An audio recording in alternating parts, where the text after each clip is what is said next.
Hello everyone, welcome to our channel crack the exam. तो हम continue करेंगे अपना नेक्स्ट लेक्चर। तो आज हमारा टॉपिक है डिमांड एनालिसिस पे। तो हमारा टॉपिक का नाम क्या है?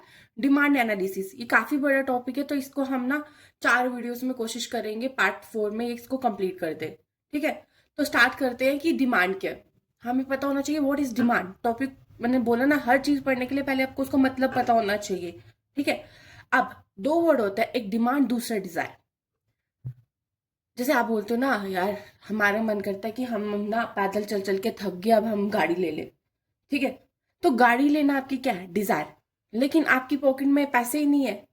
100 रुपये, ये तो आप क्या ले सकते हो गाड़ी को? तो नहीं ले सकते ना। तो उसको कहते हैं सिर्फ डिजायर, कि आपकी इच्छा है कि आप ले सकते, मतलब आपने क्या लेनी है? गाड़ी। लेकिन जब आपके पास क्या हो? इच्छा, डिजायर भी हो, और परचेजिंग पावर, पैसे लेने की क्षमता भी हो, और आप विलिंगनेस हो कि आप लेनी है तो आप उस पर स्पेंड भी करो, तो उसको क्या कहते हैं? डिमांड। मतलब आपके पास पैसा होना चाहिए, परचेजिंग पावर। इच्छा तो है, लेकिन उसके साथ क्या होना चाहिए? पैसे। तो जब परचेजिंग पावर है आप और उसको सब स्पेंड कर रहे हो किसी चीज को खरीदने में, जो उसका प्राइस है एट अ पर्टिकुलर टाइम, उसको क्या कहते हैं? डिमांड। ठीक है, तो डिमांड क्या है हमारे पास? इच्छा, डिजायर टू बाय समथिंग, जैसे गाड़ी। अब परचेजिंग पावर मतलब एबिलिटी, और आपके पास क्षमता है कि आप उसको खरीद सकते हो, आपके पास पैसा है। और थर्ड, आप क्या कर रहे हो? विलिंगनेस टू स्पेंड, आप उसके लिए पैसा खर्च कर रहे हो।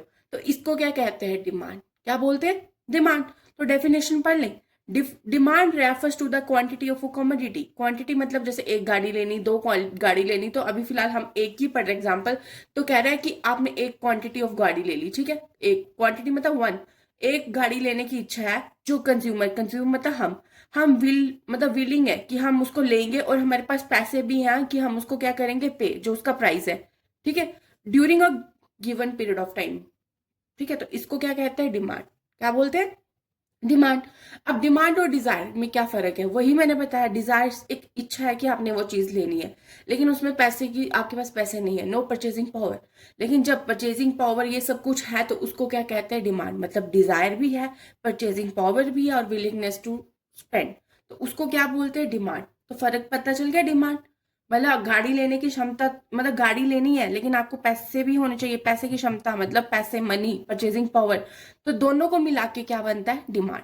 अगर सिंगल है, सिर्फ मन है, पैसे नहीं, दैट इज डिजायर। ठीक है, तो अब हम पढ़ते हैं कि टाइप्स ऑफ डिमांड। हमारे पास डिमांड्स की क्या क्या टाइप है। First, individual demand. तो जैसे आप सिंगल बनते हो, इंडिविजुअल मतलब सिंगल कंज्यूमर, आप ही डिमांड कर रहे हो कि हमने क्या खरीदना है? गाड़ी। तो उसको क्या कहोगे? Single demand, individual demand, sorry. तो अब मार्केट डिमांड। मार्केट डिमांड मतलब जैसे क्या कह रहे हैं कि एक मार्केट है, उसमें ना सारे लोग कह रहे हैं कि हमें गाड़ी चाहिए। आज की डेट में आपको पता है मेजोरिटी लोग गाड़ी में ही प्रेफर करते हैं, अपनी पर्सनल गाड़ी। तो पूरी मार्केट की जो डिमांड हो जाएगी, उसको क्या कहेंगे? जब सारे कंज्यूमर, टैग वर्ड याद रखो, वहां पे क्या बोल रहा है? Single consumer. और यहाँ पे क्या बोल रहा है? All consumer. कौन सा? सारे। ठीक है, जब सारे कंज्यूमर मिलके जो डिमांड करेंगे वो मार्केट डिमांड, अगर सिंगल करेंगे तो इंडिविजुअल डिमांड। ठीक है, तो क्या कह रहा है? मार्केट डिमांड क्या बनती है? इंडिविजुअल। और ऑब्वियस है कि सारे कंज्यूमर मतलब सम ऑफ इंडिविजुअल, जितने भी इंडिविजुअल डिमांड्स है उनको सम करोगे तो क्या बन जाएगी? Market demand. तो पता चल गया, सिंगल की इंडिविजुअल और सारे कंज्यूमर की मार्केट। तो थर्ड हमारे पास जो डिमांड आती है वो है डायरेक्ट डिमांड।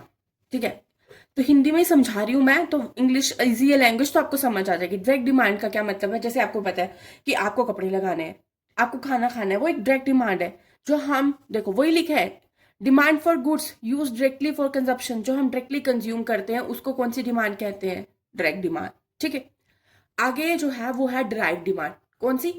Derive demand. ठीक है, वो demand of commodity depend upon the demand for other commodity. मतलब डिराइव्ड, आपको पता ना, हम कहते हैं ये वर्ड उससे डिराइव है कि एक डिमांड दूसरे डिमांड पे डिपेंड है, मतलब एक कमोडिटी की डिमांड दूसरे कमोडिटी पे डिपेंड है। जब डिमांड डिपेंड करती है दूसरी कमोडिटी पे, उसको कहते हैं डिराइव्ड। क्या कहते हैं? डिराइव। जैसे आपको घर बनाना है, क्या बनाना है? घर। एक डिमांड है आपका घर, तो डिमांड फॉर वन कमोडिटी। अब घर बनाने के लिए आपको क्या चाहिए? लेबर चाहिए ना। तो आप लेबर पे डिपेंड कर रहे हो, तो वो क्या होगी? Demand on other community. तो ऐसी डिमांड को क्या कहते हैं? Drive demand. ठीक है, अगली आती है जॉइंट डिमांड। देखो जॉइंट डिमांड का क्या मतलब है कि दोनों की ना डिमांड एक साथ होनी चाहिए। जैसे कार, ठीक है। अब कार है, कार चलेगी कैसे? पेट्रोल। तो दोनों की डिमांड क्या है? एक साथ है ना। अब देखो पेट्रोल होगा, अगर गाड़ी है तो पेट्रोल ही नहीं है तो डिमांड क्या होगी? गाड़ी ऐसे लगा के रखनी है, ठीक है ना। तो दोनों की जब डिमांड एक साथ होती है तो उसको क्या कहते हैं? Joint demand. कौन सी कहते हैं? जॉइंट। अगली है कंपोजिट डिमांड। कंपोजिट डिमांड का क्या मतलब है? जब किसी गुड की डिमांड का यूज मल्टीपल चीजों के लिए किया जाता है, मल्टीपल यूजेस है उसका। जैसे क्या? जैसे इलेक्ट्रिसिटी। इलेक्ट्रिसिटी का आपको पता है यूज क्या होता है? मल्टीपल, कभी किसी चीज के लिए कोई किसी का लगा रहा है, कोई किसी का लगा रहा है। और एक और एग्जांपल देती हूँ मैं, जैसे कि मिल्क। जो मिल्क है उसका यूज किसके लिए किया जाता है? चीज बनाने के लिए, बटर बनाने के लिए, ऑयल। तो एक कमोडिटी का यूज जब मल्टीपल यूजेस के लिए किया जाता है, उस डिमांड को क्या कहते हैं? Composite demand. एग्जांपल इलेक्ट्रिसिटी भी बोल सकते हो और मिल्क, ठीक है। और लास्ट हमारे पास आती है कम्पिटेटिव डिमांड, ठीक है। तो जब कम्पिटेटिव का मतलब कंपटीशन, तो डिमांड फॉर सब्स्टिट्यूट गुड्स। अब सब्स्टिट्यूट गुड्स कौन से गुड्स होते हैं? वो जो एक दूसरे को सब्स्टिट्यूट करते हैं। जैसे क्या कहते हैं, यार अभी ठंड पड़ी है, ठीक है, क्या है? ठंड बहुत है, तो लोग ज्यादा कंजप्शन किसकी करते हैं? टी। लेकिन उन्होंने क्या किया? टी का प्राइस ही क्या कर दिया? ज्यादा। तो ऑटोमेटिकली लोग क्या करेंगे? उसका सब्स्टिट्यूट ढूंढेंगे। टी का सब्स्टिट्यूट क्या है? कॉफी। तो लोग कॉफी की डिमांड क्या कर देंगे? ज्यादा। तो ये होते हैं कम्पिटेटिव गुड्स डिमांड। ये क्या है? कम्पिटेटिव डिमांड की डिमांड फॉर सब्स्टिट्यूट गुड्स। जब सब्स्टिट्यूट गुड की डिमांड बढ़ जाती है, उस डिमांड को क्या कहते हैं? कम्पिटेटिव डिमांड, ठीक है। तो ये हमने पढ़ ली टाइप्स ऑफ डिमांड। तो आगे जो है वो सबसे इंपॉर्टेंट है। डिमांड एनालिसिस में जो सबसे इंपॉर्टेंट पॉइंट है वो यही है, what are the factor that effects the demand. या फैक्टर्स बोल सकते हो या डिटर्मिनेंट बोलते हैं, या फैक्टर या डिटर्मिनेंट, ठीक है। तो टैग वर्ड्स भी लिखे हैं मैंने, तो इसको अच्छे से पढ़ना। अगर कुछ भी लगे तो पूछ लेना कमेंट सेक्शन में, ठीक है। तो फर्स्ट हमारे पास डिटर्मिनेंट है, that is price of a commodity. तो उसको किससे लिखा है? पीएक्स। किससे लिखा हुआ है? पीएक्स। तो याद रखना, आगे भी पढ़ेंगे और आपको जनरली सबको पता है, जब भी किसी चीज का प्राइस बढ़ता है तो हम लोगों की डिमांड क्या हो जाती है? कम। क्या हो जाती है? कम। तो ये तो इसको समझाने की जरूरत ही नहीं है। अगर प्राइस ज्यादा तो डिमांड कम। तो कैसा रिलेशनशिप है? इनवर्स। देख लो, प्राइस ज्यादा, डिमांड कम, ठीक है। तो कैसा रिलेशनशिप है? एक ऊपर एक नीचे। तो कैसा रिलेशनशिप है? इनवर्स। अगर प्राइस कम, डिमांड ज्यादा। तो फर्स्ट क्लियर हो गया कि किस पे डिपेंड कर रही है कि उस कमोडिटी का क्या प्राइस है, किस कैसे लिखते हैं? पीएक्स। समझ आ गई। और रिलेशन कैसा है? इनवर्स। एमसीक्यू आ सकते हैं कि price of commodity direct relationship है, इनवर्स रिलेशनशिप है, या बोथ, या कांस्टेंट, कुछ ऐसा होगा। तो आंसर क्या होगा? Inverse. Point number 1 clear. Second point हमारे पास आता है प्राइस ऑफ रिलेटेड गुड, जिसको लिखते हैं पीआर से। किससे लिखते हैं? पीआर से। इस रिलेटेड गुड को ना हम दो हेडिंग्स में पढ़ेंगे, एक सब्स्टिट्यूट गुड और दूसरा कॉम्प्लीमेंट गुड, ठीक है। अभी मैंने आपको पढ़ाया सब्स्टिट्यूट गुड का मतलब है टी एंड कॉफी, ठीक है। सिंपल लैंग्वेज में पढ़ाऊंगी, फिर भी कोई डाउट हुआ तो प्लीज कमेंट सेक्शन में पूछ लेना। देखो अब क्या कह रहा है कि प्राइस ऑफ सब्स्टिट्यूट गुड में क्या रिलेशनशिप है। मेन हमने रिलेशन ही पढ़ना है, ठीक है। अभी मैंने आपको एग्जांपल दी थी सब्स्टिट्यूट गुड की। एग्जांपल क्या? T and coffee. क्या एग्जांपल है? T and coffee.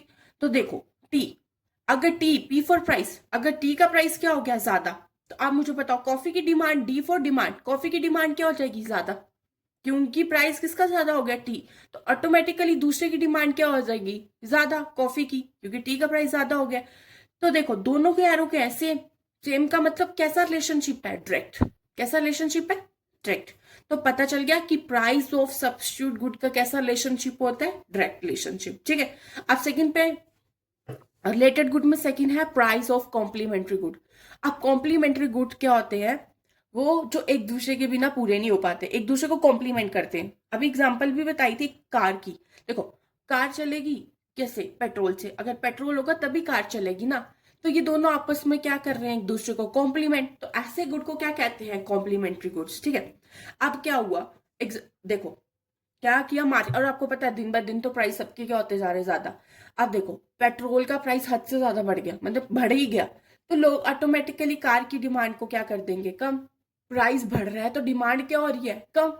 एक एरो ऊपर एक एरो नीचे। तो दोनों का कैसा रिलेशनशिप है? इनवर्स। कैसा है? इनवर्स। तो क्या पढ़ा? फर्स्ट पढ़ा, जब भी प्राइस ऑफ कमोडिटी होगा तो हमारे पास रिलेशन कैसा होगा? इनवर्स। प्राइस बढ़ा तो डिमांड कम, फिर सेकंड हम पढ़ रहे हैं प्राइस ऑफ रिलेटेड गुड, दो चीजें पढ़ी, substitute goods and complementary goods. तो सब्स्टिट्यूट गुड्स में कैसा रिलेशनशिप है, डायरेक्ट, और कॉम्प्लीमेंट्री में कैसा रिलेशनशिप है, इनवर्स रिलेशनशिप। ठीक है, तो अब हम पढ़ते हैं थर्ड। थर्ड हमारे पास जो है वो that is income of the consumer, जिसको डिनोट करते हैं वाई से। ठीक है, इनकम। अब इनकम से क्या इफेक्ट है, इसको भी तीन कैटेगरीज में लेंगे। पहला आता है हमारे पास इंफीरियर गुड, कौन सा, इंफीरियर, और दूसरा आता है नॉर्मल गुड, और तीसरा आता है नेसेसिटी गुड्स। ठीक है, तो इसको समझने के लिए मैं एग्जांपल बताती हूँ। इंफीरियर गुड का क्या मतलब है, देखो पहले लोग ना, नॉर्मल इनकम है हमारी, ठीक है, तो हम क्या प्रेफर करते हैं, सपोज करो 10,000 इनकम है, तो हमने क्या करना है, घर का खर्चा भी चलाना है, कपड़े भी खरीदने हैं, तो हम ना ज्यादा सस्ती चीजें प्रेफर करते हैं, जैसे कोई सेल लगी है तो हम उससे ले लेंगे। ठीक है, तो वो चीज ले ली, लेकिन जैसे हमारी इनकम बढ़ रही है, ठीक है, फिर हम ना क्या करेंगे, अब 10,000 से 50,000 हमारी इनकम होगी, तो हम किस पे जाना प्रेफर करेंगे, कपड़े लेने के लिए, मॉल, हम मॉल वगैरह में जाएंगे ना कपड़े लेने के लिए, तो हमारी डिमांड क्या हो जाएगी, ज्यादा। ठीक है, ये समझ आ गई। आप पढ़े इस इफेक्ट को इंफीरियर गुड से। ठीक है, इंफीरियर गुड का मतलब, जैसे आप कोई सस्ते कपड़े ले रहे हो, सेल वाले, जो मतलब आप कहते हो ना कि झुग्गी वाले होते हैं, जो वैसे कपड़े लेना, ठीक है, जो रोड साइड से मिलते हैं। ठीक है, तो इंफीरियर गुड्स में वो आ गया। अब कह रहा है कि प्राइस बढ़ रहे हैं, क्या बढ़ रहा है, इनकम, मतलब आपका पैसा क्या हो गया ज्यादा, इनकम, सॉरी प्राइस नहीं, इनकम, आपकी इनकम क्या होगी ज्यादा, 10,000 से क्या होगी 50,000। आप मुझे बताओ, आप जो सड़क साइड कपड़े लगते हैं वो लोगे, नहीं लोगे ना, तो आपकी डिमांड क्या हो जाएगी, कम, क्या हो जाएगी, कम। तो एक ज्यादा एक कम, कैसा रिलेशनशिप है, इनवर्स। और इसके लिए दूसरा वर्ड क्या यूज करते हैं, नेगेटिव इनकम इफेक्ट, क्या यूज करते हैं, नेगेटिव, जिसका क्या मतलब होता है कि इनवर्स रिलेशनशिप, नेगेटिव का मतलब क्या, इनवर्स। समझ आ गई। अब आए हम नॉर्मल गुड्स पे, पैसे बढ़ गए 50,000, अब हमारी डिमांड क्या हो जाएगी, ज्यादा, अब हम मॉल्स में जाना प्रेफर करेंगे, पता ना, अब हमारी डिमांड क्या होगी, ज्यादा। अब हम नॉर्मल गुड्स को क्या करेंगे, और ज्यादा खरीदेंगे, मॉल वाले कपड़े, नॉर्मल मतलब जो अच्छे अच्छे कपड़े हैं, उनकी डिमांड क्या हो जाएगी हमारी ज्यादा, हम उनको प्रेफर करेंगे, हमारी डिमांड क्या हो जाएगी ज्यादा। अब दोनों के एरो क्या है, सेम, तो कैसा रिलेशनशिप आएगा, डायरेक्ट। जब डायरेक्ट रिलेशनशिप है तो वर्ड क्या यूज करेंगे, पॉजिटिव, इनवर्स के लिए नेगेटिव और डायरेक्ट के लिए पॉजिटिव। तो इन दोनों का कैसा रिलेशनशिप है, नॉर्मल गुड में पॉजिटिव इनकम इफेक्ट और डायरेक्ट रिलेशनशिप।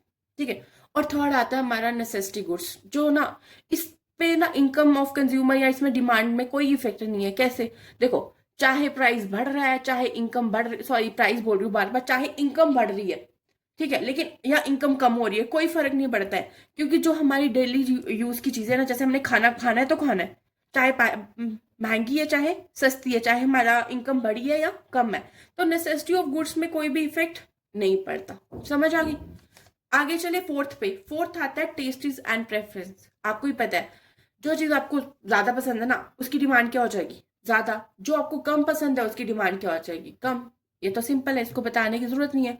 बाकी अदर फैक्टर्स, जिसको लिख या इसको याद रखना, जो टेस्टीज एंड प्रेफरेंसेस है ना, इसको टी से लिखना, किससे लिखना, टी से, मेरे को लिखना भूल गया, टेस्टीज एंड प्रेफरेंसेस को डिनोट किससे करना, टी से। ठीक है, अब अदर फैक्टर्स ओ से, कहते हैं जैसे कोई गुड्स जो फैशन में, आपको पता है ना, जैसे आजकल हम कहते हैं इसका ज्यादा फैशन चल रहा है, ठीक है, वो वाली जीन्स, वो फटी वाली जीन्स का भी फैशन आया था ना, तो वो वाली जीन्स का फैशन है, तो उसकी डिमांड क्या हो जाती है, ज्यादा। ठीक है, अब जैसे ठंड है, ठंड में क्या हो जाता है, विंटर क्लॉथ, इसका क्या हो जाता है, डिमांड क्या हो जाती है, ज्यादा। गर्मी आएंगी तो गर्मी वाले कपड़े क्या हो जाएंगे, ज्यादा। तो जो चीज डिमांड में है, जो चीज अभी चल रही है, उसकी डिमांड क्या हो जाएगी, ज्यादा। तो ये अदर फैक्टर्स में आते हैं। ठीक है, तो हमने 5 डिटर्मिनेंट पढ़े। फर्स्ट पढ़ा प्राइस ऑफ कमोडिटी, कैसा रिलेशनशिप है, इनवर्स। सेकंड पढ़ा रिलेटेड गुड, जिसमें दो चीजें पढ़ी हमने, क्या, सब्स्टिट्यूट गुड और कॉम्प्लीमेंट्री गुड। ठीक है, सब्स्टिट्यूट गुड का डायरेक्ट रिलेशनशिप और कॉम्प्लीमेंट्री का इनवर्स। थर्ड पढ़ा इनकम, तो दो इंपॉर्टेंट है, नेसेसिटी ऑफ गुड में कोई फर्क नहीं है, एक इंफीरियर और एक नॉर्मल। तो जब भी इंफीरियर गुड की बात आती है तो नेगेटिव इनकम इफेक्ट मतलब इनवर्स रिलेशनशिप, और नॉर्मल गुड में पॉजिटिव इनकम इफेक्ट मतलब डायरेक्ट रिलेशनशिप। और टेस्टीज और प्रेफरेंसेस मतलब जो जिसका टेस्ट फेवरेबल हाई डिमांड, जिसका अनफेवरेबल वो लो डिमांड। तो लास्ट पढ़ा अदर फैक्टर्स, जो गुड्स फैशनेबल या जो ट्रेंड में चल रहे हैं उनकी डिमांड क्या हो जाएगी, ज्यादा। अगला टॉपिक हमारा जो पॉइंट है वो है दैट इज डिमांड फंक्शन। क्या है, डिमांड फंक्शन। मैथ्स वालों को तो फंक्शन पता ही होगा ना, एफ स्टैंड फॉर, और फंक्शन वो चीज होती है जिसके दोनों साइड वेरिएबल होते हैं। ठीक है, बाकी हम मैथ्स में पढ़ते रहना। तो इसको लिखा है डीएक्स से। किससे लिखा है? डीएक्स से। तो डिमांड फंक्शन वो चीज है जो रिलेशनशिप बताता है किसके बीच? क्वांटिटी डिमांडेड और फैक्टर्स जो डिमांड को क्या कर रहे हैं, अफेक्ट। फैक्टर्स बोलो या दूसरा नाम क्या है इसका? डिटर्मिनेंट्स। ठीक है, तो ये कहता है it depicts the relationship between quantity demanded and factor affecting it या डिटर्मिनेंट्स। ठीक है, तो ये देखो D X for demand function, demanded जो हमारा डिमांड वाला है, और एफ फॉर फंक्शन, डिमांड को डीएक्स से लिखा है, एफ फॉर ये फंक्शन है किसका? P X P R Y T O. ये फैक्टर्स है जो अभी मैंने पढ़ा है। P X for price of commodity, P R price of related good, Y for income, T for taste, O for other factors. तो कहता है जो डिमांड है वो किसका फंक्शन है? ये फैक्टर्स का, डिटर्मिनेंट्स का क्या है? फंक्शन। ठीक है, याद रखना जो डिमांड होती है ये डिपेंडेंट वेरिएबल है, इसकी जो वैल्यू आएगी ना वो इस पे डिपेंड करती है। तो ये क्या है? Independent variable. ठीक है, तो ऐसे रिलेशनशिप जो बताता है उसको क्या कहते हैं? Demand function. क्या बोलते हैं? डिमांड फंक्शन, क्योंकि डिमांड किसका फंक्शन है? फैक्टर्स अफेक्टिंग जो डिमांड को इफेक्ट करता था। 5 फैक्टर पढ़े, price of commodity, price of related good, income, taste and preferences, other factor. तो इनका क्या है? ये फंक्शन। तो ये डिमांड फंक्शन। अगला वर्ड आता है डिमांड शेड्यूल। शेड्यूल है या शेड्यूल? अब मैंने पहले भी पढ़ाया था इंडिफरेंस का में, शेड्यूल का मतलब ही क्या होता है? जब हम टेबल की फॉर्म में रिप्रेजेंट करते हैं किसी चीज को। किसकी फॉर्म में? टेबल की फॉर्म में। बाकी सेम डेफिनेशन है। तो टैग वर्ड क्या है? Tabular representation. और अभी आपने पढ़ा प्राइस और डिमांड का कैसा रिलेशनशिप होता है? इनवर्स। कैसा होता है? इनवर्स। तो टेबल की फॉर्म में तो प्राइस बढ़ रहा है 10 20 30 40, तो बताओ डिमांड क्या हो जाएगी? क्वांटिटी डिमांड, उसको कम करना है। अगर यहाँ पे 17 थी तो आहिस्ता आहिस्ता क्या करते जाओ? कम। तो कैसा रिलेशनशिप आएगा? इनवर्स। ठीक है,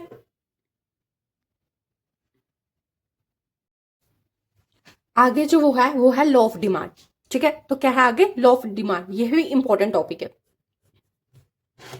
क्वांटिटी डिमांडेड काफी बड़ा टॉपिक है, तो इसके अंदर फैक्टर्स अफेक्टिंग भी इंपॉर्टेंट है and that law of demand भी क्या है? इंपॉर्टेंट।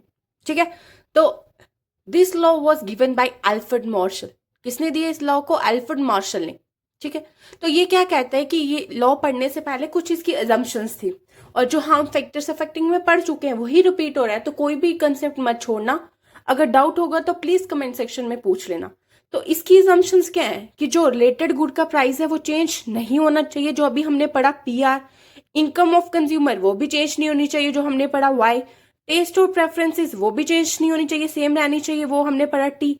और जो बाकी फैक्टर्स है अदर फैक्टर वो भी क्या होने चाहिए? सेम, चेंज नहीं होनी चाहिए। मतलब ये चारों जो रिलेटेड गुड का price, income, taste and preferences, ये अदर फैक्टर ये कैसे रहने चाहिए? कांस्टेंट, ये चेंज नहीं होने चाहिए।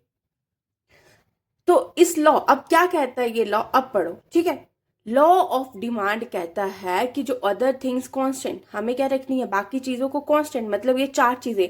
तो इसके लिए वर्ड यूज किया है सिट्रस पैरिबस, मतलब है लेटेंट वर्ड है। जब 3 4 कांस्टेंट इकट्ठे यूज होते हैं तो वर्ड यूज करते हैं सिट्रस पैरिबस।